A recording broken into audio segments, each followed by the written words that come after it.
بسم الله الرحمن الرحيم الحمد لله رب العالمين الحمد لله الذي خلق السماوات والأرض وجعل الظلمات والنور ثم الذين كفروا بربهم يعدلون أشهد أن لا إله إلا الله وحده لا شريك له وأشهد أن محمدا عبده ورسوله اللهم صل على محمد وعلى آل محمد كما صليت على إبراهيم وعلى آل إبراهيم إنك حميد مجيد اللهم بارك على محمد وعلى آل محمد كما باركت على إبراهيم وعلى آل إبراهيم إنك حميد مجيد ورضي اللهم عن الخلفاء الراشدين والصحابة أجمعين ومن تبعهم بإحسان إلى يوم الدين أما بعد السلام عليكم ورحمة الله وبركاته. Mes sœurs, mes frères, les louanges, les remerciements, les éloges ne sièrent qu'au vivant qui ne meurt pas. Je nomme Allah, le premier qui n'a pas de début, le dernier qui n'a pas de fin.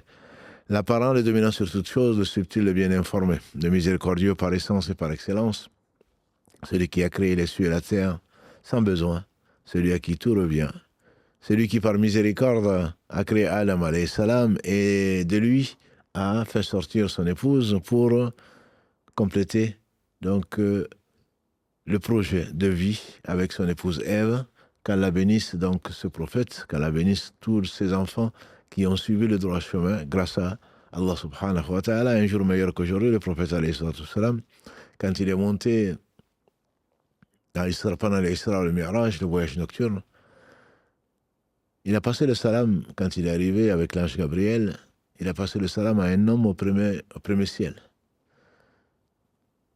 Et cet homme lui a répondu, il lui a dit sois le bienvenu, le fils vertueux, le prophète vertueux. Et quand il regardait sur sa droite, il souriait. Quand il regardait sur sa gauche, il pleurait. Ils ont continué. Et Mohammed alayhi salam de demander à l'ange Gabriel qui est cet homme. Il dit ça c'est votre père Adam. Il dit mais pourquoi? Il regarde à droite puis à gauche, il pleure et il sourit. Il dit Allah a mis à sa droite ses enfants bienheureux, qui seront bienheureux, qui seront les habitants du paradis, qu'Allah nous compte parmi ceux-là, les âmes de ses enfants. Et à gauche, quand il regarde, ils étaient très nombreux, ce sont les enfants d'Adam qui ont dévié du chemin. Et pourtant, Allah est miséricordieux. La part de l'enfer, on le dit souvent, ce n'est pas du tout pour mettre le stress, mais c'est pour parler d'une chose à laquelle nous croyons. Le jour du jugement dernier, Allah dira à Adam, il dira Labaïka ya Rabb, me voici au Seigneur, à ton ordre, t'obéissant. Il dit à Adam, sors de ta progéniture la part de l'enfer. Il dira c'est quoi la part de l'enfer de ma progéniture? Il dira, Allah subhanahu wa ta'ala, 2000 enfants, 2000 de tes enfants, 999. Et donc, c'est le jour où l'enfant aura les cheveux blancs. Comme Allah subhanahu wa ta'ala le dit dans la sourate 73, verset 14,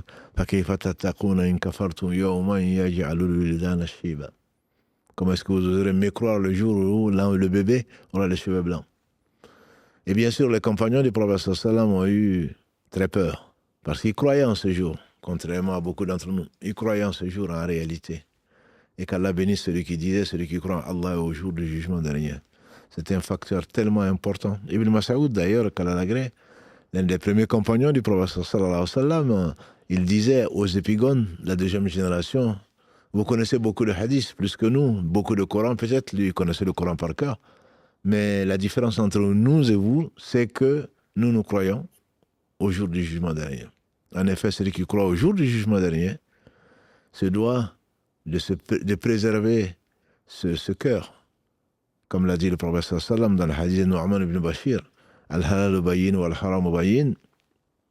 Le halal est évident ou est clair, le haram également, jusqu'à ce qu'il dise à la fin, n'est-ce pas qu'il y a un morceau de chair dans le corps? S'il est bon, tout le corps est bon. S'il est corrompu, tout le corps est corrompu. N'est-ce pas que c'est le cœur?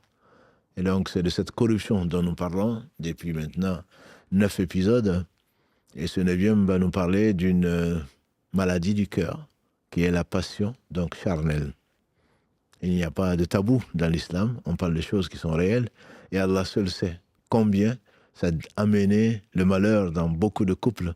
Personnellement, je reçois sur peut-être 80% de messages reçus actuellement, récemment en tout cas, ça parle surtout d'infidélité, ça parle surtout donc de problèmes de couple, notamment de la part de nos sœurs, qui se font abuser, qui se font tromper. Je ne dis pas qu'elles ne sont pas infidèles, mais quand elles se plaignent, en tout cas souvent, c'est de l'infidélité. Pas une fois, pas deux fois. Et comme le disait Ibn Qayyim, quand elle fasse miséricorde, quand Ali ibn Abi Talib, Kalalagré, quand Ali ibn Abi Talib, Kalalagré, était responsable des musulmans, et il est au paradis, un homme a volé, et il est venu le voir. On l'a amené, il a dû appliquer la sanction, quand il a dit, oh, Amir al-Mu'minin, le chef des croyants, je jure par Allah que c'est la première fois. Il dit aller lui appliquer la sanction. Il a insisté. Amir al-Mu'minin, je te jure, c'est-à-dire par Allah, et il va mentir bien sûr, que c'est la première fois que je fais ça. Donc, ne m'applique pas la sanction. Il a dit aller lui appliquer. Quand il a fini, il dit ramenez-le.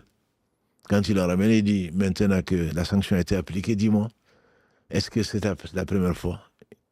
Il dit, je jure par Allah que ce n'était pas la première fois. Ce n'était même pas la deuxième fois, même pas la troisième fois. Et on fait dire Ali, c'est ce que je connais de mon Seigneur. Quand tu fais un péché, il te couvre.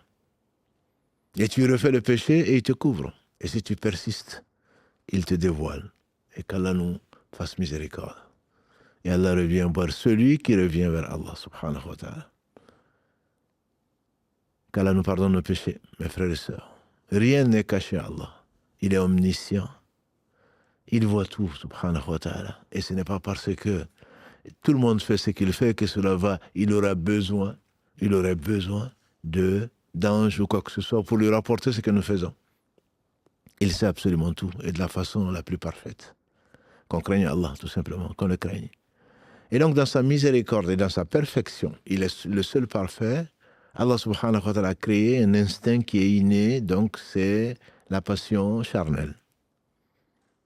C'est le désir donc sexuel qu'il a créé pour les raisons que Dieu seul sait, mais il nous a dévoilé en partie,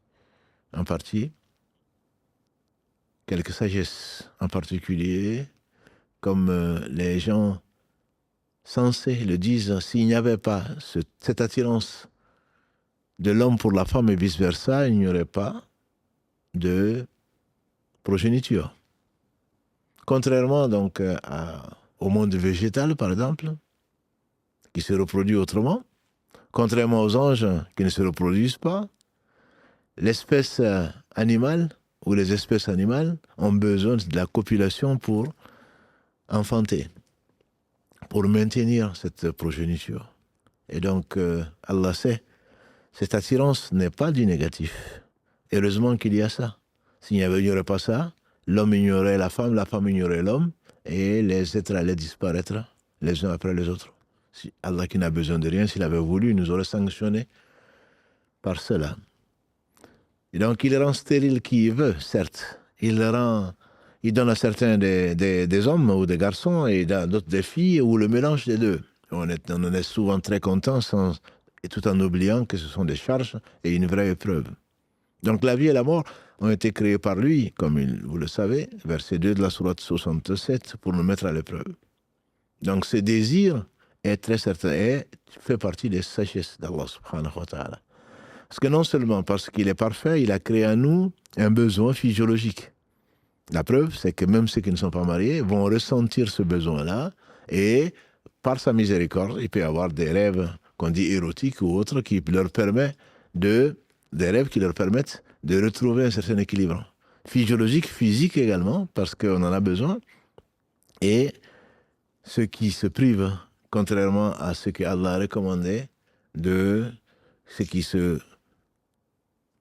confortent dans le célibat, c'est pas pour cela qu'Allah nous a créés. Les anges, je ne dis pas qu'ils sont célibataires, ils sont même asexués, ils n'ont pas ces besoins-là. Quant à nous, si Allah l'a voulu, très certainement, il nous aurait créés comme il a créé Adam sans père ni mère. Donc ce n'est pas le besoin en tant que tel qui va être fustigé, bien entendu. Allah l'a créé, c'est par sagesse. L'homme en a besoin, on a dit, au niveau individuel, la société également en a besoin, et le monde en a besoin. Donc cet attrait de l'homme vers la femme vers l'homme est quelque chose de si naturel.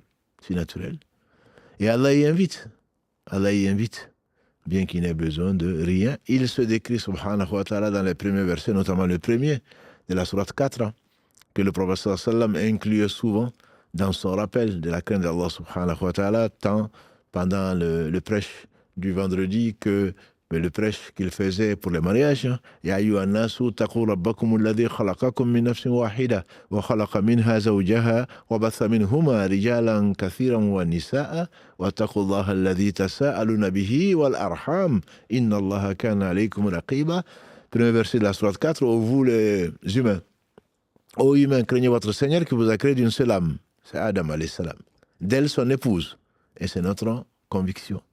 Du couple a fait sortir beaucoup d'hommes et de femmes. Craignez Allah et respectez le lien de parenté. Une des sagesses, c'est qu'il y a un lien de parenté, qu'il y a un lien qui vient consolider, que l'homme pense, que l'enfant s'occupe, que le père et la mère s'occupent d'un enfant, que l'enfant et les enfants, en retour, s'occupent de leurs parents qui ont pris de l'âge, etc., etc., qu'il y a un lien, qu'il y a des communautés. Ya ayyuhan nasu inna khalaqnakum min dhakarin wa untha wa ja'alnakum shu'uban wa qaba'ila lita'arafu inna akramakum inda Allahi atqakum.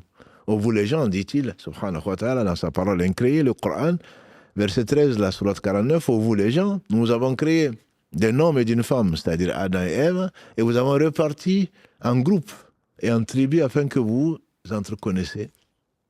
Inna akramakum inda Allahi, le plus honoré chez Allah, parmi vous, c'est le plus pieux. Et donc Allah a voulu qu'il y ait cette communauté qu'on retrouve même chez les animaux, qui est un esprit, entre guillemets, de clan, sans bien entendu qu'il y ait de l'injustice ou du racisme ou de l'ostracisme, mais c'est les gens qui se connaissent s'assemblent. Voilà, parce qu'on a vécu ensemble dans la famille, on a une histoire commune et on a donc, ce n'est pas des inconnus que l'on rencontre, donc se crée donc ce lien qui peut être tribal, ce lien qui peut être national, ce lien qui peut être, mais en tout cas le lien qui est sacré, c'est le lien donc de sang, le lien de sang que Allah a étendu également au lien de lait quand on parle de parenté de lait, mais ce n'est pas notre propos. Donc ça part de la sagesse d'Allah subhanahu wa ta'ala de pouvoir permettre aux hommes de se reconnaître et de s'entraider, puisqu'avant tout c'est pour s'entraider, et de travailler pour l'au-delà. Mais comme il sait tout, comme il est miséricordieux, Allah subhanahu wa ta'ala a limité, a circonscrit cet instinct pour nous éviter que ce soit une passion, donc, et cette passion où Satan pousse. Donc à cela, c'est pour cela qu'Allah a instauré le mariage. Le mariage, on peut dire non, on n'est pas obligé de se marier, comme on entend parfois les gens. Pourtant, on veut profiter des avantages du mariage. Le mariage a certainement des règles très simples qu'Allah subhanahu wa ta'ala a descendues dans la bouche du prophète sallallahu alayhi wa sallam. Le mariage doit être facilité, contrairement à beaucoup de mauvaises habitudes, surtout dans les pays en majorité musulmane. Les traditions l'emportent, faisant beaucoup de malheureux et provoquant justement la fornication et l'adultère. Et ensuite, on vient se plaindre. Allah a facilité les choses. Il y a des conditions. Allah a incité au mariage. C'est tellement simple qu'on n'aura pas d'excuses. C'est simplement une fuite de responsabilité en général qui empêche l'homme de se marier. Une fuite de responsabilité. On veut le beurre, l'argent du beurre, le sourire de la crémière, on veut les avantages, notamment d'un point de vue sexuel, mais on n'a pas de responsabilité. Ce qui pourrait en ressortir, ceci, comme on le sait, on a souvent discuté, et avec les enfants hors mariage, avec des gens qui connaissent ni père ni mère. Or, Allah subhanahu wa ta'ala a voulu, dans sa sagesse, parmi les 5 ou 6 choses de protection pour lesquelles Allah, ce qu'on appelle maqaïd sharia, c'est que les bases, c'est sur quoi la loi repose. Il y a donc la généalogie et donc le respect de l'honneur. Si l'homme peut finalement épouser sa fille, et la femme peut avoir des relations avec son père ou autre, parce que toutes les sociétés condamnent l'inceste. Mais comment tu veux connaître si c'est ta fille, c'est pas ta fille, sans avoir besoin du registre, surtout ceux qui sont passés avant nous, comme les animaux. Comme les animaux qui se regroupent comme ça, et puis il n'y a pas de... Il y a de l'inceste, ça s'appelle même pas de l'inceste chez les animaux. C'est la loi du plus fort, et il suffit que l'instinct se manifeste pour le but que Allah a voulu, subhanahu wa ta'ala, pour que la personne aille donc avec n'importe qui. Allah donc, chez l'être humain, Allah a encadré donc cette chose tout en lui permettant et en l'incitant même à se marier. Allah dit, subhanahu wa ta'ala, dans le verset 32 de la sourate 24, mariez les célibataires parmi vous, ainsi que ceux qui sont à vos services, que ce soit des hommes ou que ce soit des femmes. Et s'ils sont pauvres, Allah va pourvoir à leurs besoins. Le prophète sallallahu alayhi wa sallam, dans le hadith rapporté, consigné dans les deux authentiques, Al-Bukhari et Muslim, quand 3 hommes sont venus trouver ses épouses en disant « Que fait le prophète sallallahu alayhi wa sallam ?» Elles ont expliqué ce qu'elles savent. Il y a des jours où il jeûne, il y a des jours où il mange. Il y a des jours où il y a la nuit, il dort et puis il se lève pour prier. Et il a des épouses. Quand il est revenu, il a demandé, est-ce que des gens m'ont porté absent? Oui. Et qu'est-ce qu'ils ont demandé? Voilà. Et qu'est-ce que vous avez dit? Voilà ce qu'on a dit. Et qu'est-ce qu'ils ont répondu? Ils ont dit, oui, mais ça c'est parce qu'Allah lui a pardonné ses péchés et ses erreurs à passer, à venir. Lui, c'est un cas spécial. En fait, Allah l'a favorisé. Ce qui est vrai. Mais ce n'est pas de cette façon-là. Allah l'a favorisé, Allah l'a éprouvé comme personne d'autre. On a vu samedi dernier qu'il souffrait comme 2 hommes.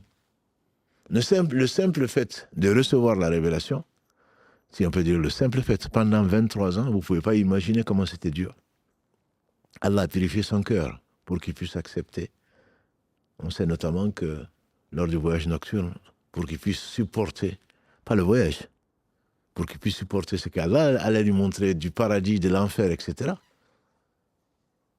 Allah a envoyé l'ange Gabriel avec l'eau Zemzem qui lui a ouvert le cœur et l'a lavé avec l'eau Zemzem pour lui mettre la sagesse dans un vase d'or pour qu'il puisse supporter ce qu'il peut supporter. Allah l'a certainement favorisé, mais Allah lui a donné les moyens et il a vraiment souffert. Et on ne peut que prier pour lui, sallallahu alayhi wa sallam. Il avait un cœur comme personne d'autre. Grâce à Allah subhanahu wa ta'ala, et tout le mérite revient à Allah subhanahu wa ta'ala. Le prophète alayhi salatu wa salam, on lui dit donc que c'est parce que Allah, dans le verset 2 de la sourate 48, il dit « Liyaghfira laka Allahu ma taqaddama min dhanbika wa ma ta'akhkhar wa yutimma ni'mataka alayk wa yahdiyaka siratan mustaqima » afin qu'Allah te pardonne tes erreurs à venir et les erreurs passées et parfaire ses bienfaits sur toi et te guider vers le chemin droit. Quant à moi, dit l'un, je serai célibataire. Je fais vœu de célibat. Quant à un autre qui dit, moi, je ne dormirai pas la nuit. Je vais être un noctambule. Et le troisième, moi, je vais jeûner. Tous les jours, je vais jeûner. Et le prophète sallam, il a dit, moi, je suis celui qui connaît le mieux Allah. Ou peut-être celui qui craint le plus Allah. Parce qu'on le connaît, celui qui craint le plus Allah. J'ai des épouses, je jeûne et je mange, et je dors et je me lève pour prier la nuit. Et celui qui s'écarte de ma sunna n'est pas des miens. La sunna des prophètes, et notamment le meilleur d'entre eux, c'est le mariage. Allah dit, subhanahu wa ta'ala, il le confirme, avant toi, ya Muhammad, les prophètes qu'on a envoyés, ils avaient des femmes et ils avaient des enfants. Sourate 13, verset 38.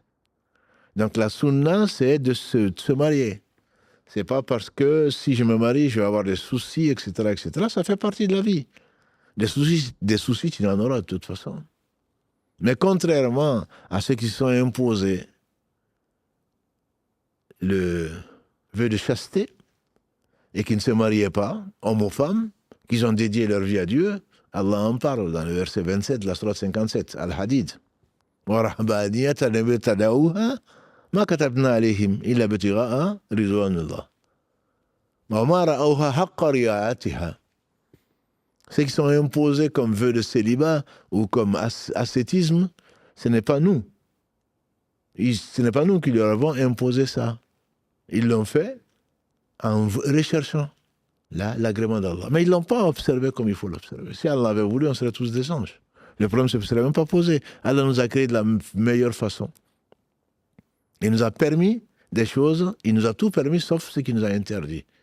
Comme je disais, c'est dans le cadre donc du mariage que la personne va s'épanouir et Allah sait ce qu'il a créé. Allah ya'lamu man khalaqa wa huwa al-latiful khabir. Est-ce qu'il va ignorer? Ne saurait-il pas celui qui a créé, le créateur? Alors qu'il est le subtil, le bien informé. Verset 14 de la Sourate 67. Allah ya'lamu man khalaqa. Mais bien sûr, la réponse est évidente. Est-ce qu'il va ignorer celui qui a créé? Celui qui l'a créé, donc celui qui connaît. Et dans le cas d'Allah, celui qui sait, subhanahu wa ta'ala. Et donc, il n'y a pas de honte à se marier. Au contraire, Allah incite, comme on l'a dit, entre autres verset 32 de la Sourate 24, aux gens, incite les gens plutôt à se marier. Et il l'a simplifié. Et c'est une sunna des prophètes, alayhi salatu wassalam. Mais il y a 3 statuts. Le statut du mariage, il y en a 3. Celui qui, sans ce besoin-là, et qui n'arrive pas à se retenir, ne va pas devenir un pervers sexuel, ne va pas devenir les agressions sexuelles. Qu'est-ce qu'on n'entend pas? Surtout aujourd'hui, où les langues se délient, qu'est-ce qu'on n'entend pas? La pédophilie, qu'est-ce qu'on n'en a pas entendu? Même de la part de gens qui ont fait vœu de célibat. Parce qu'on ne peut pas changer la nature humaine. On ne peut pas la changer. On peut l'améliorer. On peut apprivoiser ses passions. Mais on ne devient pas esclave de ses passions. Grâce à Allah subhanahu wa ta'ala, on est imparfait et on tend à la perfection. Et donc Allah nous donne les moyens, la force, wala hawla wala quwwata illa billah, de résister à la tentation, sinon on n'aurait pas de mérite. S'il n'y avait pas de tentation, il n'y aurait pas de mérite. Mais Allah nous permet tout sauf ce qu'il a interdit. Il a interdit la fornication et l'adultère. Il dit dans le verset 32 encore de la sourate 17, Wala takrabu zina, ne vous rapprochez pas, ne vous rapprochez pas. Il n'a même pas dit la fornication interdite, il a dit Wala takrabu, ne vous rapprochez pas de la fornication. Innahu kana fahishatan wa sa'a sabila, voilà une perversion et un très mauvais chemin. Et donc Allah a permis ce qu'il a permis, il a tout permis dans cette matière-là. En dehors de l'adoration, Allah a tout permis sauf ce qui est interdit. Ce qu'il a interdit, c'est la fornication d'une façon ou d'une autre. Et on y reviendra, Inch'Allah. Donc le mariage, il y a un statut. Toi qui es attiré par les femmes, toi qui es attiré par les hommes, toi qui as l'instinct maternel, toi qui as ceci, tu passes par la porte. Marie-toi. Si tu n'as pas les moyens, Allah il va t'aider. Et si tu n'as vraiment pas du tout les moyens qu'on ne veut pas, alors il y a des mesures préventives, Inch'Allah, qu'on verra plus tard. Et si tu ne sens même pas ce besoin où tu penses, par certainement prétention, que tu peux te passer des femmes ou que tu peux te passer d'hommes, tu auras une lutte à faire, certainement parce que tu n'es pas un ange. Allah t'a créé, donc tu auras besoin de...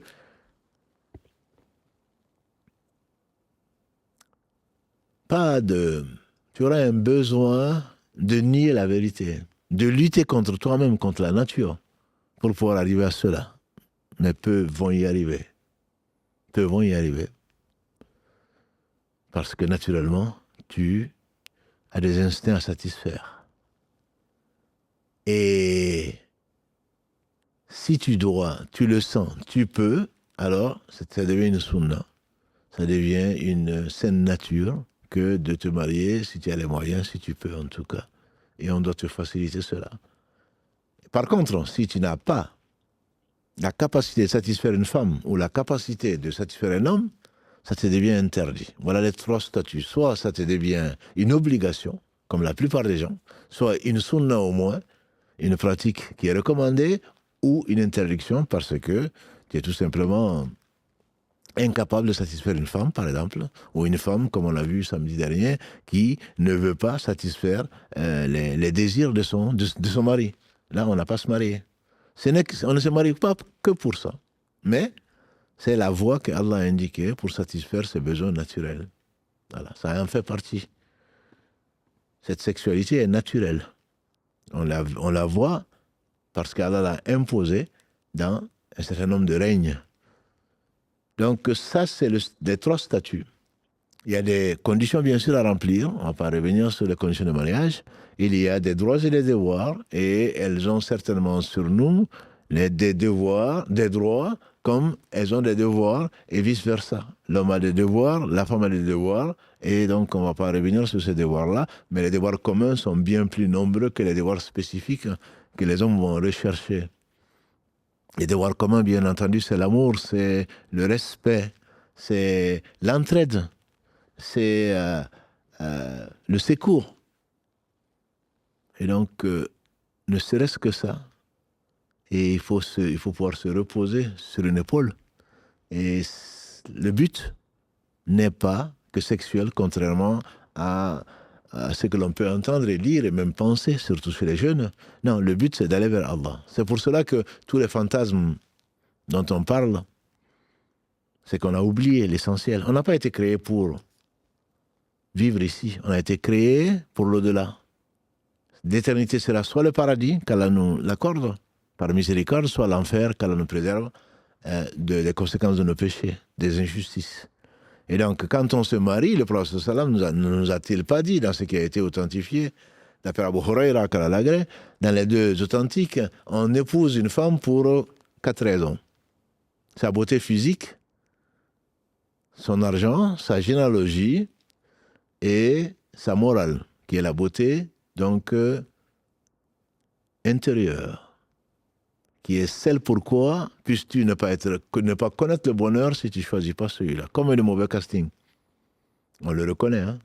Je dirais presque tout le monde, sauf ceux à qui Allah a fait miséricorde, se sont mariés pour ces raisons-là, et généralement, surtout quand ils sont mariés jeunes, généralement c'est pour la beauté, pour l'attrait physique. Mais il va disparaître, hein, comme le disait l'autre. Un jeune qui veut se marier, il dit qu'il aime trop les belles femmes. Mais il dit quand il voit ce qu'elles sont devenues, leur évolution, avec les plis et avec les produits de beauté, et malgré tout, quand elles arrivent à 50 ans, 60, 70, forcément, on a beau essayer de maquiller les défauts physiques, entre guillemets, c'est naturel. Et là, il se dit finalement, mais est-ce que ça vaut le coup? Non, mais justement, ça ne vaut pas le coup pour une beauté, même si on est attiré. La beauté intérieure, c'est ce qui, grâce à Allah subhanahu wa ta'ala, il n'y a pas mieux qu'une femme pieuse. La beauté intérieure, c'est ce qui va t'amener, grâce à Allah, donc à avoir une vie heureuse dans ce bas monde, avant l'au-delà. Donc il n'y a pas que pour l'aspect charnel, Allah subhanahu wa ta'ala, parce qu'il y a un plaisir de vivre avec les gens que tu aimes, Allah a créé cet amour-là, mais également le but, il est quoi? Dans ce bas monde, il n'est pas que pour l'au-delà. Le but dans ce bas monde, c'est y trouver la sérénité, c'est y trouver la paix, c'est y trouver la quiétude, c'est y trouver un bonheur. Allah dit dans la sourate Ar-Rum, les Byzantins, sourate numéro 30, verset 21, quand il parle pour nous autres, pour qu'on réfléchisse, il dit wa min ayatihi an khalaqa lakum min anfusikum azwajan litaskunu ilayha wa ja'ala bainakum mawaddata wa rahma inna fi dhalika la-aya. Parmi ces signes, Allah subhanahu wa ta'ala, parmi ces signes, c'est d'avoir créé de vous pour vous une épouse pour que vous trouviez la sérénité, sakina. Pour que vous trouviez la sérénité. On ne se marie pas pour des histoires. Pour faire des histoires, pour divorcer un jour après, c'est le record. Pour divorcer des années après 24 ans de mariage, après 30 ans de mariage, parce que j'ai trouvé mieux, parce qu'elle a découvert dans le téléphone des relations, parce que tu as été infidèle plusieurs fois, finalement Allah t'a dévoilé, parce que. On ne se marie pas pour ça, c'est pour y trouver la sérénité. Quand tu sors, tu n'as qu'une envie, c'est de revenir.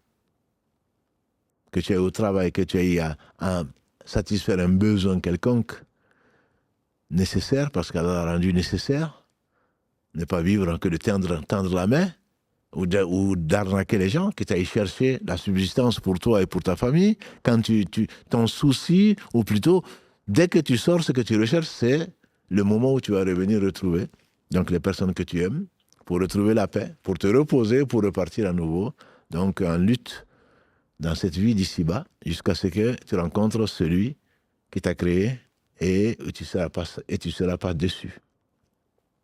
Et donc, ça c'est taskunu, c'est la paix, c'est la stabilité, c'est la tranquillité, c'est ça la racine. C'est pourquoi quand on parle de sakan en arabe, ils comprendront et ils diront que sakan c'est l'un des noms de la maison. Parce que c'est là où tu vas, où que tu ailles, tu reviendras dans ta maison et tu vas la retrouver ici.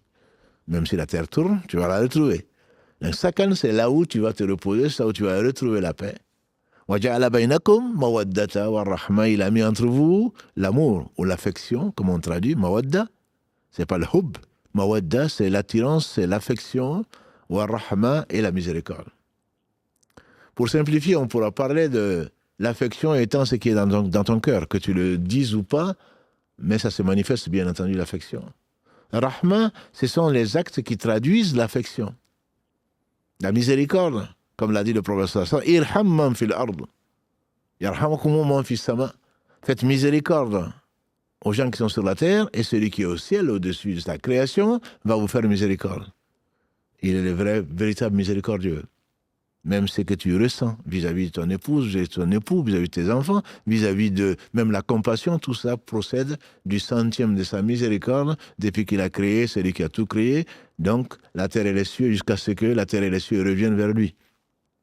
Et qu'il en fera une poignée, subhanahu wa ta'ala. Et donc, cette affection doit se manifester, pas forcément faire croire aux gens que vous aimez, ensuite vous faire des histoires. Cette affection n'est pas forcément sans pudeur. Mais cette affection, c'est ce que tu ressens, que tu caches, que tu veux cacher ou manifester, c'est ce que tu ressens dans le cœur, c'est ce qui va être, c'est le fruit de l'attirance vers, donc, le sexe opposé. C'est ça, cette affection. Et la rahma, c'est sa manifestation. Le prophète sallallahu n'a-t-il pas dit qu'aucun d'entre vous ne déteste son épouse, s'il voit en elle ce qui ne va pas, qu'il pense à toutes ses qualités.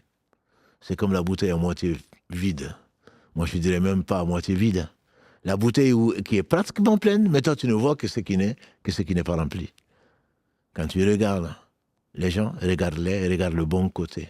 Il est injuste, je viens de lire d'ailleurs Ibn Sirin, quand il fasse miséricorde, un épigone qui disait que c'est de l'injustice vis-à-vis de ton frère que de ne voir que ce qui ne va pas. C'est de l'injustice, ou de parler que de ce qui ne va pas. On ne fait que râler souvent. Il n'a pas fait, il n'a pas ça, il n'a pas ça, elle n'a pas ça, elle fait ceci, elle fait cela. En réalité, et ce qu'elle ne fait pas, et ce qu'elle fait de bien, généralement on se tait dessus, c'est de l'injustice. C'est de l'injustice.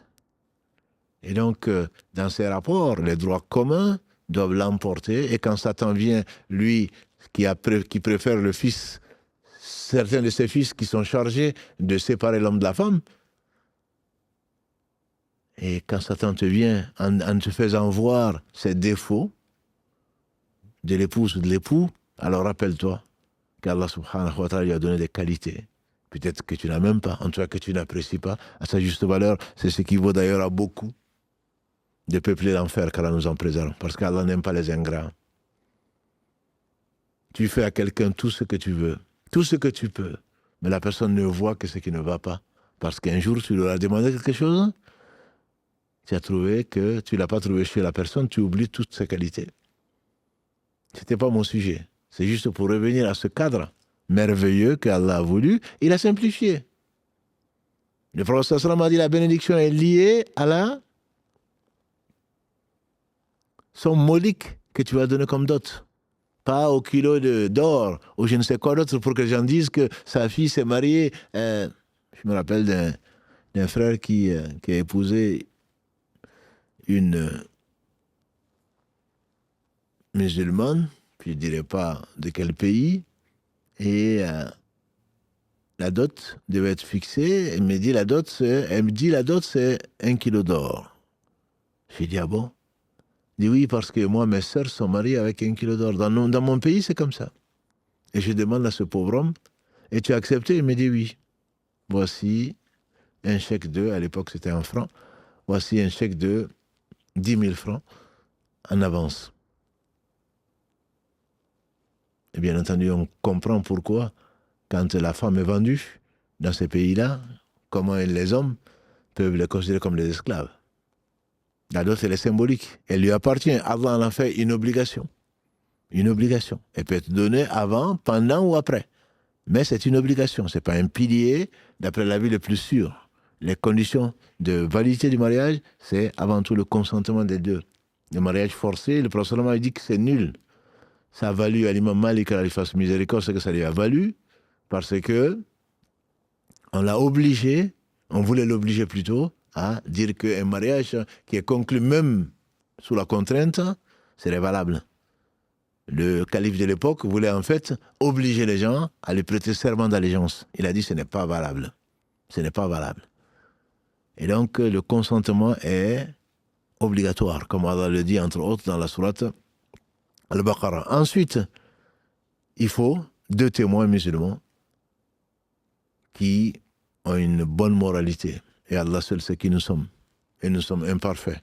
Mais au moins, ne pas faire des péchés au vu au-dessus de tout le monde, les grands péchés, ne pas persister sur les petits, faire la prière, etc., etc. Être bon vis-à-vis des pères et mères, comme ceux que Allah subhanahu wa ta'ala a loués dans son livre. Il faut ensuite la demande et l'acceptation de la personne donc, qui accompagne cette personne-là, qu'on appelle le tuteur dans l'islam. Il n'y a pas de mariage, a dit le prophète sallam. Il est invalide, un mariage où il n'y a pas de tuteur et de témoin. C'est aussi simple que ça. Ça se fait en si peu de temps. Sinon qu'aujourd'hui, la loi exige de faire un mariage civil, justement pour défendre les droits de la femme. Combien de gens ont abusé et ensuite refusent même d'accorder le divorce. Donc, ceci est une faveur d'Allah sur ces créatures et donc dont il faut profiter. Je ferme la grande parenthèse pour dire donc qu'il y a un cadre légal que Allah a tracé, simple, et a encouragé ses serviteurs donc à observer. Mais celui qui dépasse ça, celui qui veut juste profiter des gens malgré sa pseudo-liberté, qui n'est qu'un libertinage, aller avec qui tu veux, quand tu veux, sans aucun lien, celui-là, bien entendu, s'il se dit croyant, il n'est pas croyant. Au moment, en tout cas, où il le fait. Le prophète, alayhi salatu wassalam, nous a enseigné les conséquences de nos actes et qu'Allah nous protège contre les conséquences les maux de nos actes. Le prophète, alayhi salatu wassalam, dans ce qui a été rapporté par les deux, Al-Bukhari et Muslim, les deux références en matière de hadith, qu'Allah les bénisse, d'après Abu Huraira, qui dit, le prophète sallam, qui dit, le fornicateur n'est pas croyant au moment où il fornique. Le voleur n'est pas croyant au moment où il vole. Celui qui boit de l'alcool n'est pas croyant au moment où il se saoule. Il boit de l'alcool. Alors, certains ont dit, c'est-à-dire il n'a pas atteint la croyance parfaite, la croyance totale. Mais qui l'a atteint, la croyance totale? À part les prophètes, alayhi salam, et ensuite quelques-uns. La croyance totale, la foi complète, c'est une asymptote. Comme je disais l'autre jour pour les matheux, on tend vers une foi parfaite, mais on n'est pas. On tend vers l'excellence. Et Allah ya'muru bil adli wal ihsani wa ita'i dhil qurba. Allah, verset 90 de la sourate 16, Allah invite, ordonne à l'équité et à la perfection. On tend vers la perfection, mais on n'est pas parfait. Donc la foi parfaite, Allah seul sait qui l'a. Et la foi, elle augmente et elle baisse d'après les savants de référence, qu'Allah les bénisse tous. Et basé, bien sûr, sur les preuves du Coran et de la Sunna, et ce n'est pas le lieu d'en parler. Certains expliquent donc qu'au moment où il fait ça, il n'a pas la foi parfaite, mais est-ce qu'il l'a dit normalement? Mais un autre hadith, qui vient peut-être l'expliquer, c'est le hadith d'Abu Huraira, qui est consigné dans Abu Daoud, Tirmidhi, et également le Hakim, qu'Allah fasse miséricorde, qui dit quand le fornicateur fornique, la foi sort de lui et reste au-dessus de lui comme une ombre. Comme une ombre. C'est qu'au moment où il le fait, au moment où il désobéit à Allah, bien sûr, il n'est pas croyant. S'il croyait à Allah, si c'est que demain, sans compter aujourd'hui, si c'est que demain il va rendre compte, toute désobéissance, comme vous le savez, les compagnons du prophète sallam sont unanimes. Toute désobéissance est ignorance. Toute désobéissance est ignorance. Tu ne peux pas désobéir à Allah en étant savant. C'est impossible. Donc quand tu désobéis, et comme on le fait dire à Bilal ibn Malik, qu'Allah lui fasse miséricorde, ne vois pas la petitesse du péché, vois la grandeur de celui à qui tu désobéis. Quand tu désobéis à Allah subhanahu wa ta'ala, c'est que tu ne le connais pas. Tu es vraiment un ignorant. Parce que sa saisie est terrible. Hein. Je vais me repentir plus tard et si tu meurs à ce moment-là. Ce sourire qui t'a attiré, ce corps qui t'a attiré, si Allah en faisait du feu, si Allah en faisait un squelette, qu'est-ce que tu dirais? Et ce qui attend les gens qui ont forniqué, qui sont morts dans le péché, est tout simplement terrible, indescriptible. Le prophète, alayhi salatu salam, lors de son voyage nocturne, il a rencontré qui il a rencontré, et on lui a montré ce qu'on lui a montré, de l'au-delà, parce que le passé, le présent, le futur, pour Allah, c'est la même chose. Il a vu des gens suspendus par leur sein, et des gens sous lesquels il y a du feu, tout nus. On dit que c'était les gens qui forniquaient dans la vie de ce bas monde. Et la colère d'Allah est très certainement bien plus grave. L'éloignement d'Allah, une des conséquences de cela, de la fornication, de tout grand péché, c'est que Allah enlève de ton cœur son amour et sa magnificence. Tu oublies Allah, tu n'arrives pas parce que tu as nagé dans les grands péchés, Allah fait que sa grandeur ne rentre pas dans ton cœur. Le waqar, le ta'zim d'Allah subhanahu, tu n'arrives pas, comme me disaient certains frères ou sœurs, je n'arrive pas. Je prie, je jeûne, mais je n'arrive pas. Je me mets, mais c'est devenu mécanique. Oui, parce qu'Allah a extrait de ton cœur cette grandeur qui est la sienne, subhanahu wa ta'ala, qui doit t'amener à son amour, qui va s'amener à ta crainte, à son espoir, et ne jamais désespérer. Et sa compagnie te suffit. Pourquoi? Parce qu'il a mis ça dans ton cœur. S'il le retire, qu'est-ce qui va te rester? Péché sur péché. La preuve du repentir, c'est que Allah t'a pardonné et il t'a récompensé. Allah disait, Ibn Taymiyyah, qu'elle fasse miséricorde et reconnaissant. Ash-Shakur, le très reconnaissant. Tu ne peux pas faire une chose pour Allah, grâce à Allah, sans qu'il te récompense. Si moi je te récompense pour avoir fait ceci et cela, pourquoi Allah tu veux qu'il ne te récompense pas? Si le signe de l'acceptation des œuvres, c'est que Allah t'amène à faire d'autres œuvres pareilles ou mieux encore. Le signe du refus des œuvres, c'est que péché sur péché, jusqu'à ce que, comme l'a dit le prophète sallallahu alayhi wa sallam, jusqu'à ce que le cœur devienne le siège, qu'il soit complètement un cœur qui est rouillé. Et il a récité, sallallahu alayhi wa sallam, le verset 14, la sourate 83, « Kalla bal rana ala qulubihim ma kanu yaksiboun » Oh, que aussi, leur cœur a été rouillé à cause de leur péché.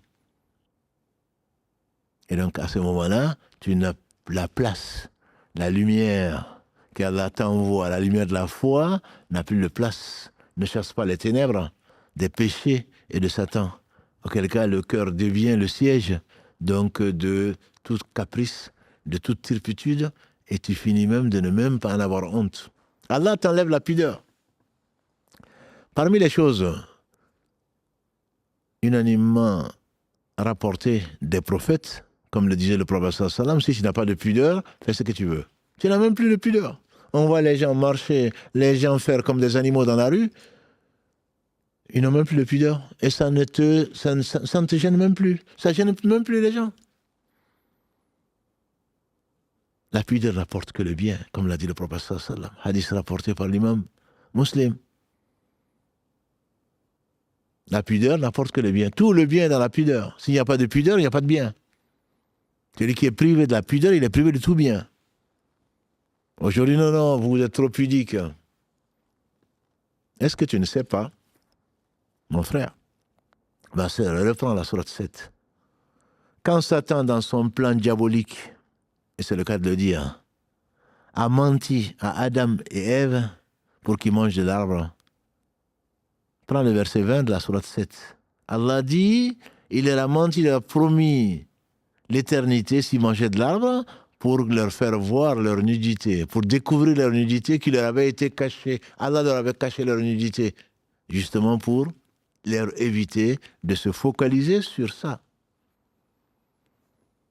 Verset 20 de la sourate 7, jusqu'à ce qu'Allah, dans le verset 26, dit aux fils d'Adam de prendre leurs habits pour couvrir leur nudité partout, dans toutes les mosquées. Mais la meilleure des libas, le meilleur vêtement, c'est la piété.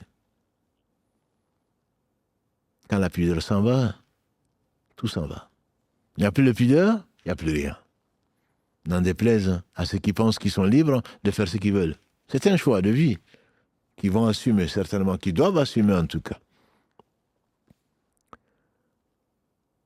Et donc, Allah, subhanahu wa ta'ala, te prive de tout ça, que tu le saches, que tu ne le saches pas, que tu n'arrives même plus à aimer Allah, que tu n'arrives même plus à avoir de la saveur de la foi, c'est que tu fais de la gym.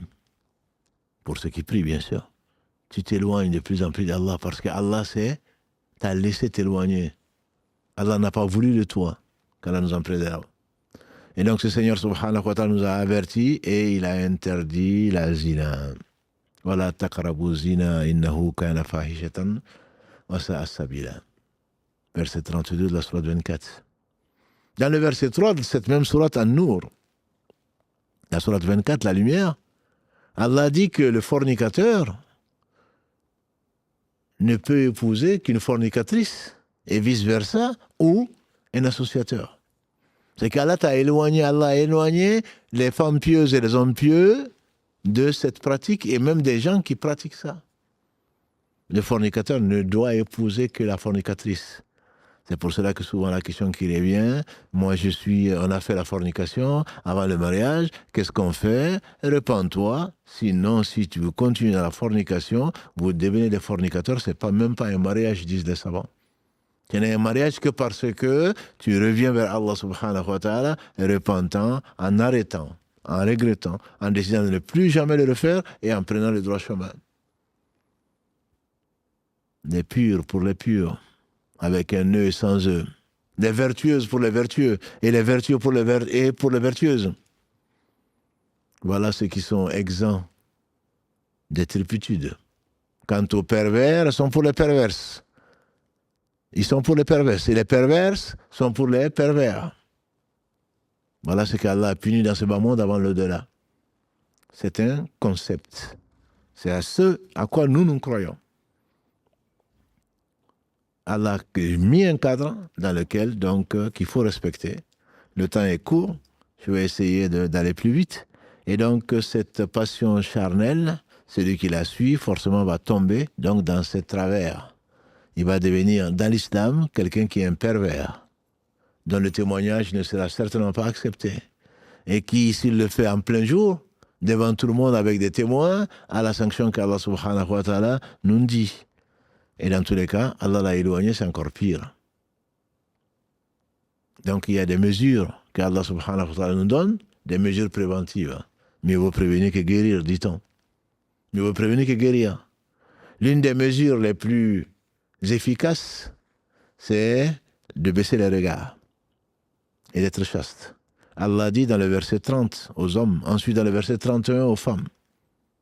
Qul lil mu'minin, dis-leur ya Muhammad, de la sourate 24 encore, An-Nur, dit aux croyants de baisser une partie de leur regard et d'être chaste. Wa yahfadhu furujahum, qui baissent leur regard et qu'ils soient chastes. Allah est parfaitement informé de ce qu'ils font. Dit aux croyants également de faire pareil et de ne montrer leur parure que. Les gens de science disent que le regard, bien sûr, c'est la première porte, et on le reverra peut-être, la première porte visée, la première brèche par laquelle passe Satan. Passe par le regard, quand tu le baisses, alhamdoulilah, le premier regard, dit-on, fait-on dire à Ali, le premier regard est pour toi, le deuxième est contre toi. Abu Saïd al-Khudri, Kalalagré, il dit qu'il a demandé au prophète sallam le regard fortuit. Tu n'as pas fait exprès. Il dit abandonne-le. Tu ne peux pas ne pas voir, bien sûr. C'est pour cela qu'Allah te dit قل للمؤمنين أن يغضوا من أبصارهم. Dis aux croyants de baisser une partie de leur regard. Sinon tu ne marcherais pas. Sinon tu ne regarderais pas. Sinon tu ne verrais pas. C'est une partie. C'est que quand la chose t'est interdite de regard, et le prophète sallallahu alayhi wa sallam a également dit qu'un homme ne se couvre pas avec un autre homme dans les mêmes vêtements, et qu'une femme ne fasse pas pareil.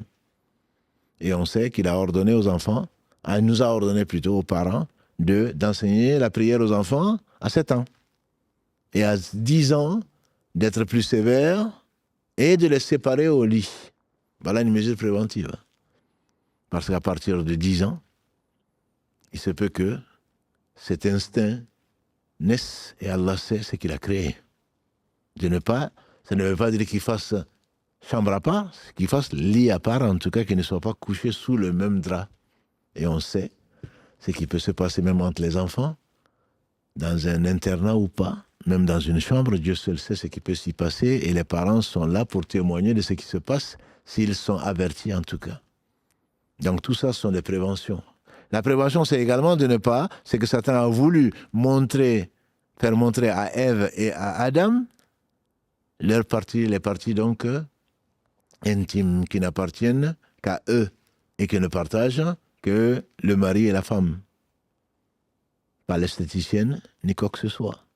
Il y a des parties, y compris entre femmes, y compris entre hommes, qui sont à préserver par pudeur et par nécessité. C'est Allah qui l'ordonne à cause des conséquences que l'on vit aujourd'hui et qu'on a vécu et que les gens vivront à cause des négligences, des recommandations sages d'Allah subhanahu wa ta'ala. Et c'est la raison pour laquelle Allah subhanahu wa ta'ala ordonne à qui il ordonne de ne pas montrer les atours, sauf nécessité, sauf aux proches. Donc le fait de ne pas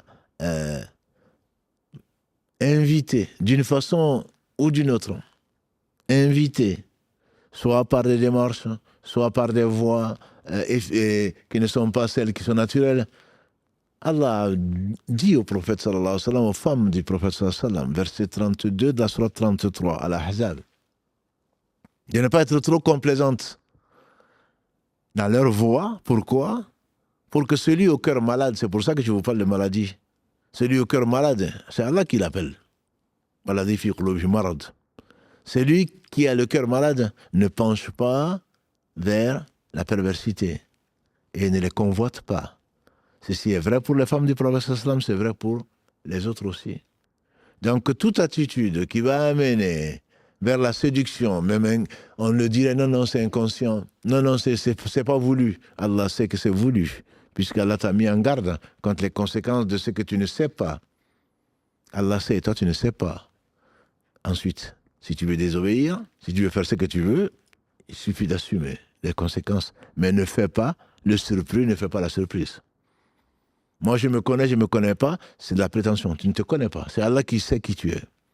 Et Allah t'a donné des recommandations pour ton bien et Allah n'a besoin de rien. Ô mes serviteurs, ô mes djinns,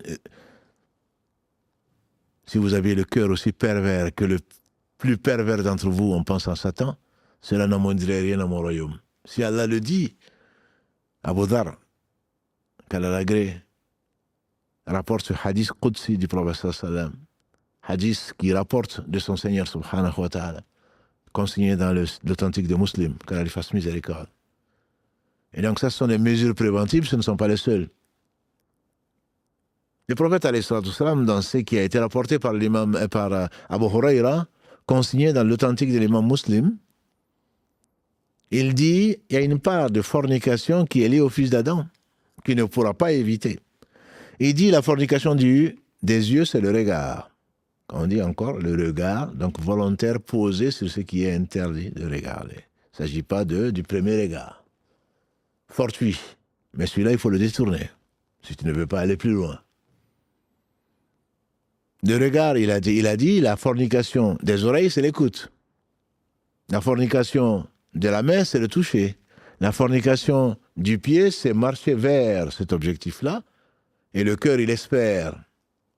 Tamanna. Il espère. Et c'est le sexe qui viendra, soit confirmé, soit infirmé.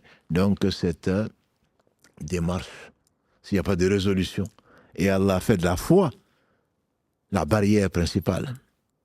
Je me rappelle, et je vous rappelle, si on veut lire la sourate 12, qui est consacrée quasi entièrement à l'histoire de Youssouf, alayhi salatu salam, celui qu'Allah a favorisé, de qui le prophète sallallahu alayhi wa sallam a dit que c'était le meilleur des hommes, prophète, fils de prophète, Israël, Jacob, petit-fils de prophète, Ishaq, arrière-petit-fils de l'intime d'Allah subhanahu wa ta'ala, Ibrahim, quand il a été tellement beau, la moitié de la beauté des gens de l'humanité, quand la la femme d'Al-Aziz a voulu le séduire et faire le haram, qu'est-ce qu'il a dit? Ma'adallah.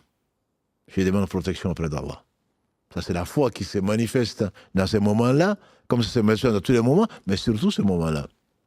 Ma'adallah. C'est mon Seigneur, et c'est lui qui il a été si bien, si généreux. Ça, c'est le rappel d'Allah, subhanahu wa ta'ala, qui est la meilleure des choses, certainement, dans ce monde-là. Comme l'a dit le prophète sallallahu alayhi wa sallam, ala dunya mal'ounatun, mal'ounun ma fiha illa dhikrallahi wa ma wala, wa aliman wa muta'alliman. Ce monde n'est-il pas maudit? Maudit, c'est qu'il contient sauf le rappel d'Allah et ce qui peut lui être assimilé. Le rappel d'Allah. Le verset 199 de la sourate 7. Inna alladhina taqaw idha massahum ta'ifa min ash-shaytan tadhakkaru. Allah dit ceux qui craignent Allah. Inna alladhina taqaw. Quand une vague satanique les frôle, les voici en train de se rappeler à Allah. Et voilà donc ils deviennent perspicaces. Ils se retirent. Ça, c'est pas qu'un prophète. Bien sûr, un prophète, ce sont les meilleurs des hommes.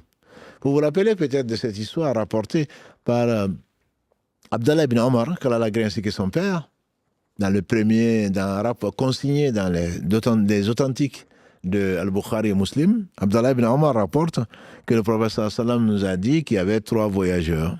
Il y avait une averse, ou plutôt un temps, une tornade, ou quelque chose qui les a obligés à se réfugier dans une grotte. Et comme Allah ne fait que le meilleur, une grosse pierre est venue boucher donc la porte de cette grotte en faisant leur cimetière, en faisant leur tombe, puisqu'ils ne pouvaient pas sortir de là. Et vous vous imaginez qu'il n'y avait ni le 18 pour appeler les pompiers, il n'y avait même pas de portable. Voilà, donc ils étaient sûrs de mourir. Personne ne pouvait imaginer qu'ils étaient là, et de toute façon, personne ne pouvait bouger la grotte. La pierre de la grotte, personne. Il n'y avait pas de bulldozer, hein. Il n'y avait pas d'intervention d'hélicoptère, il n'y avait rien. Et j'y crois. Vous pouvez le trouver, ceux qui n'ont pas le Bukhari Muslim, dans le premier chapitre le livre, hein, Riyad Salihin, le jardin des pieux, des vertueux, de l'imam Al-Nawawi, qu'Allah lui fasse miséricorde, dans le premier chapitre, la sincérité.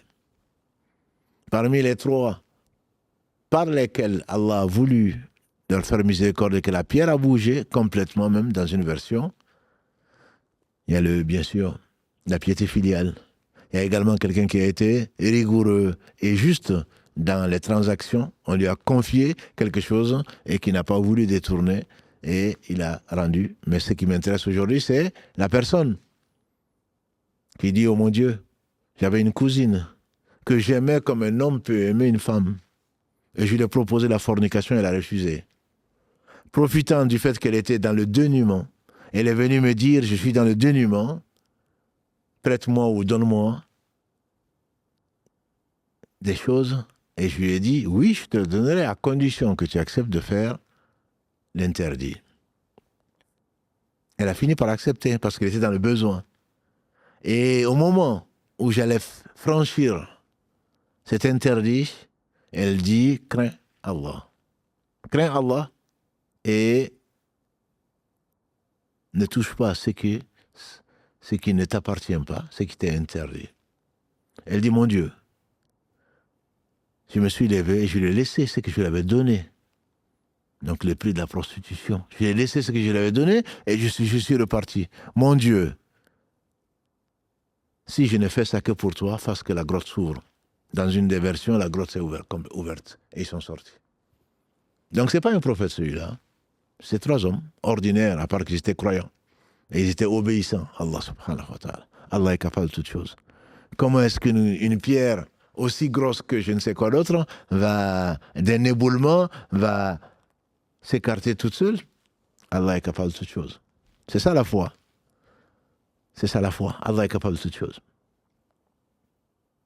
On dit également que quelqu'un qui avait convenu avec une femme de forniquer et que se prenant pour ce qui n'était pas un poète du jour et qui dit là aujourd'hui personne ne nous voit. Et que la femme qui lui dit celui qui est au-dessus des cieux alors. Il disait plutôt, il n'y a que les étoiles qui nous voient. Il dit, c'est lui qui a créé les étoiles. Ça, c'est la foi qui amène à ça. Et pour tous les fornicateurs, il y a une issue. Le temps est court. On a dit que le Maghreb ici, c'est dans 20 minutes. Le temps est court, on va devoir s'arrêter. Mais il y a de l'espoir. Il y a des gens qui ont été sincères. Et Allah subhanahu wa ta'ala aime les repentants. Le repentir vient de lui, comme tout bien. Et le repentir repart vers lui. Et Allah sait qui sont les sincères ou pas. Pour finir cette histoire, en quelques mots, Allah subhanahu wa ta'ala, comme l'a dit le prophète sallallahu alayhi wa sallam d'après Abu Huraira, qu'Allah l'agrée, Allah tend sa main bénie. Et rien ne lui ressemble au pécheur du jour, la nuit, pour lui pardonner. Et au pécheur de la nuit, le jour, pour lui pardonner. Deux belles histoires que vous connaissez certainement. Une de Maïs, rapportée par Boureda, qu'Allah l'agrée est consignée dans l'authentique des musulmans, l'imam muslim. Maïd est venu trouver un jour le prophète sallallahu alayhi wa sallam et lui a dit Ya Rasulallah sallallahu alayhi wa sallam, purifie-moi. Purifie-moi. Le prophète sallallahu alayhi wa sallam s'est détourné. Celui qui a été envoyé comme miséricorde pour les univers. Verset 107, la sourate 21, Al-Anbiya. Miséricorde pour les univers. Pour tout, hormis Allah subhanahu wa ta'ala.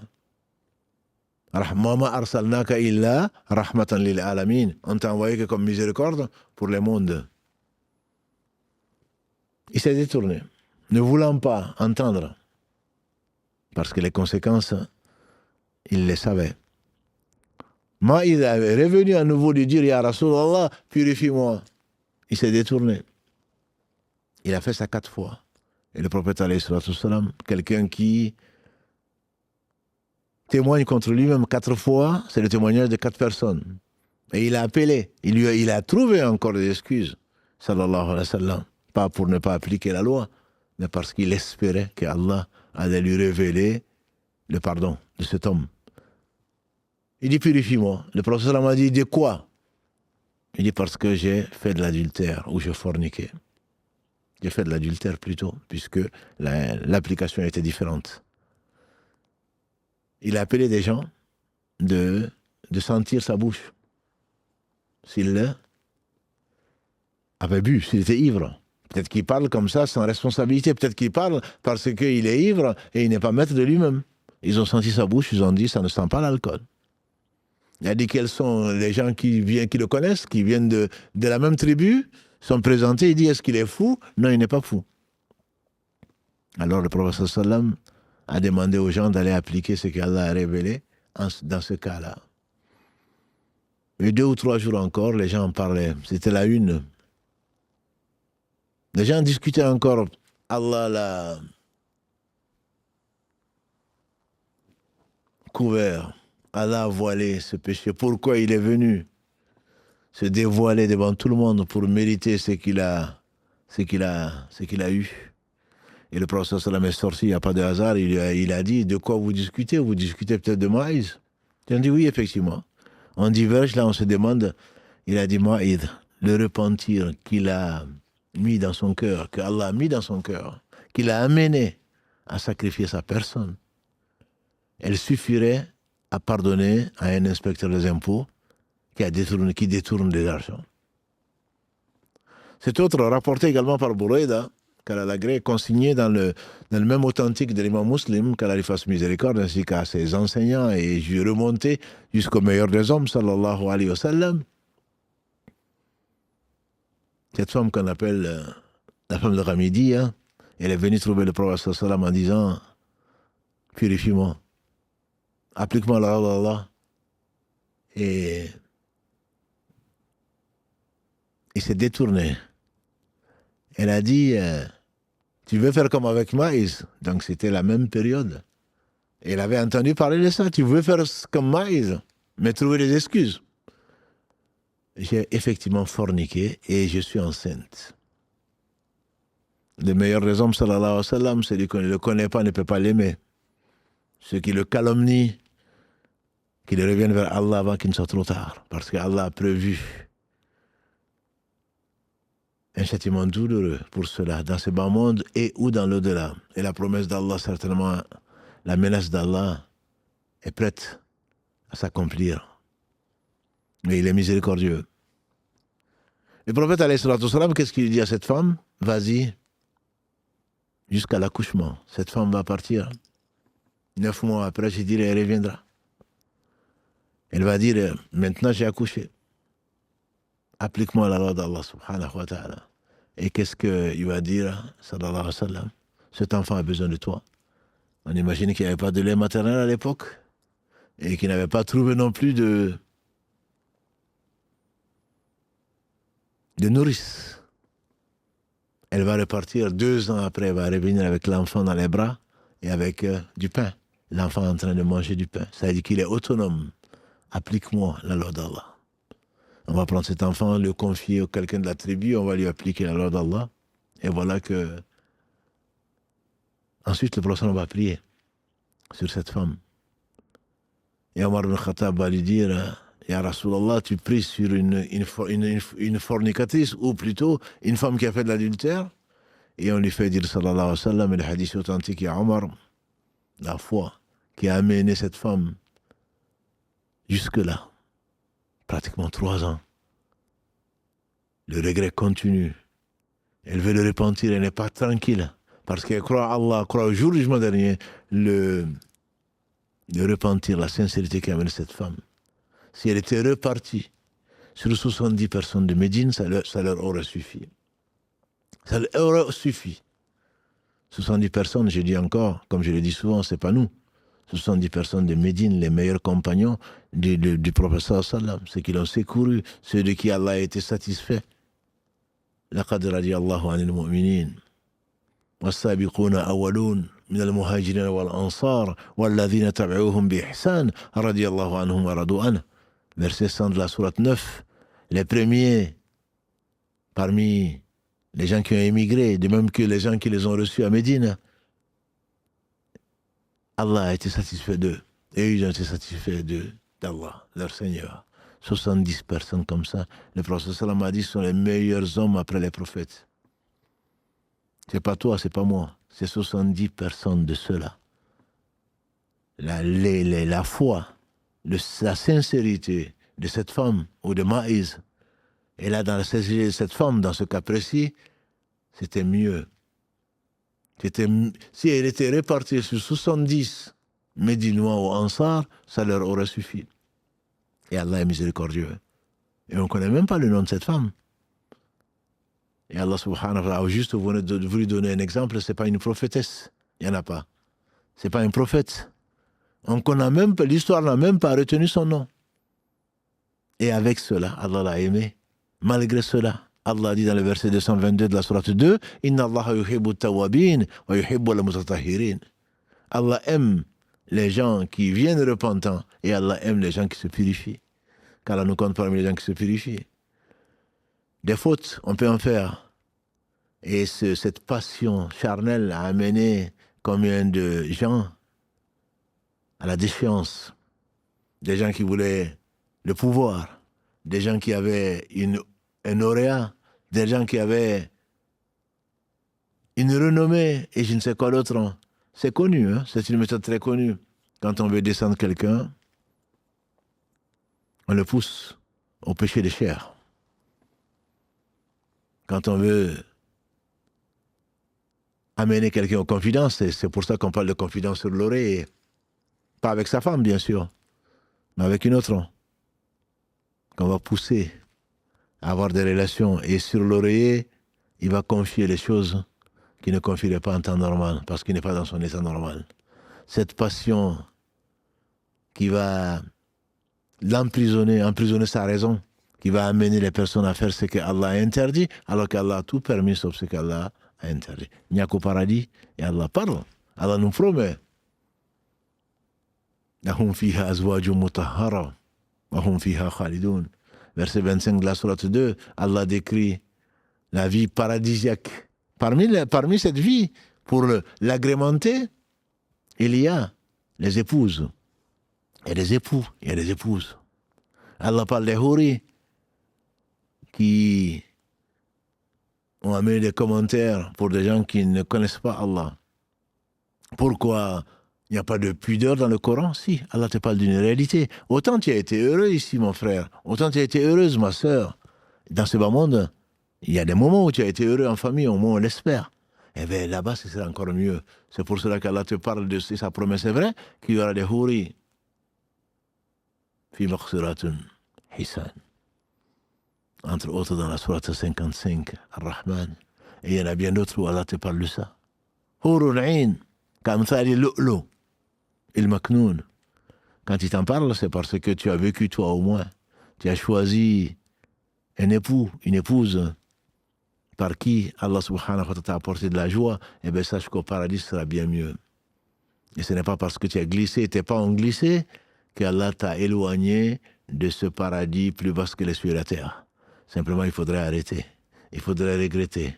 Il faudrait ne pas te faire confiance. Il faudrait prendre des mesures préventives qu'Allah t'a données, subhanahu wa ta'ala, et qui t'a dit, et qui nous a encouragés. Oh, vous les jeunes, celui qui a les moyens de se marier, qui se marie. C'est mieux pour lui, pour sa chasteté, mais également pour baisser le regard. Et s'il ne peut qu'il jeûne, le jeûne est une protection. Et sa parole est vraie, ne serait-ce que parce que tu ne manges pas, les pulsions sexuelles baissent forcément avec la faim, parce que tu n'as pas mangé. Mais une fois que tu manges, surtout que tu dépasses les limites, certainement, à quoi tu penses? Ces instincts sont tous au rendez-vous. Et ce n'est pas, je rappelle, aux jeunes en particulier, il y a des méthodes qui sont utilisées aujourd'hui dans un monde de libertinage qui ne sont pas permises dans l'islam.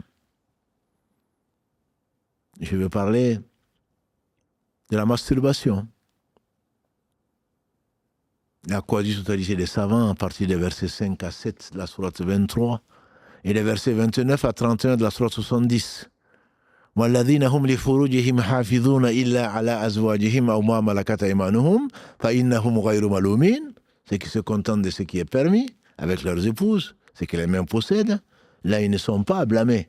ومن ابتغى وراء ذلك فأولئك هم العادون. Celui qui dépasse ça, c'est interprété par la quasi-totalité des savants, celui qui n'a pas ces rapports normaux dans un cadre d'un mariage.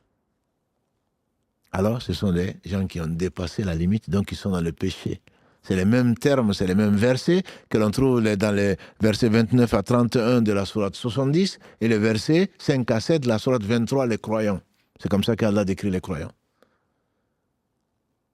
Et les films X, que même des jeunes passent leur temps à le faire, alors que tu peux te marier, tu as les moyens de te marier, ou que tu retardes. Si tu retardes, tu as des moyens. Demande l'aide à Allah subhanahu wa ta'ala. Baisse les yeux quand tu peux. Évite ce qui peut t'entraîner, ce qui peut exciter tes sens, tes instincts, ton désir. Évite-le. Jeune, demande l'aide d'Allah subhanahu wa ta'ala. Et ce n'est pas en allant sur Internet et en fréquentant des sites et autres de films X que tu vas satisfaire ton besoin, alors qu'Allah t'a donné les moyens. Allah n'a rien interdit sans permettre beaucoup plus que cela. Qu'Allah subhanahu wa ta'ala nous mette sa crainte et son amour dans le cœur. Allah subhanahu wa ta'ala nous protège contre les conséquences de nos péchés.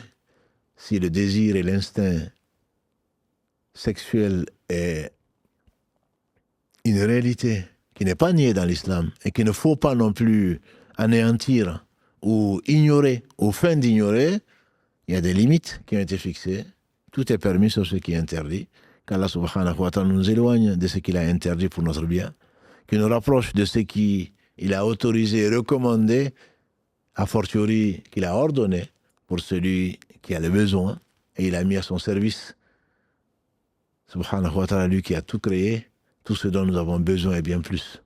Qu'Allah bénisse Mohammed, sa famille, ses compagnons, et tous ceux qui les auront suivis dans le droit chemin nous fassent l'honneur d'en faire partie. Subhanakallahumma wa bihamdika, ashhadu an la ilaha illa anta astaghfiruka wa atubu ilayk. Notre prochain rendez-vous, donc, Inch'Allah, ce sera samedi à 19h. Et la semaine prochaine, si Allah le veut, on va changer d'horaire pour pouvoir avoir un peu plus de temps pour dialoguer avec vous سبحان ربك رب العزة عما يصفون والسلام على المرسلين والحمد لله رب العالمين والسلام عليكم ورحمة الله وبركاته.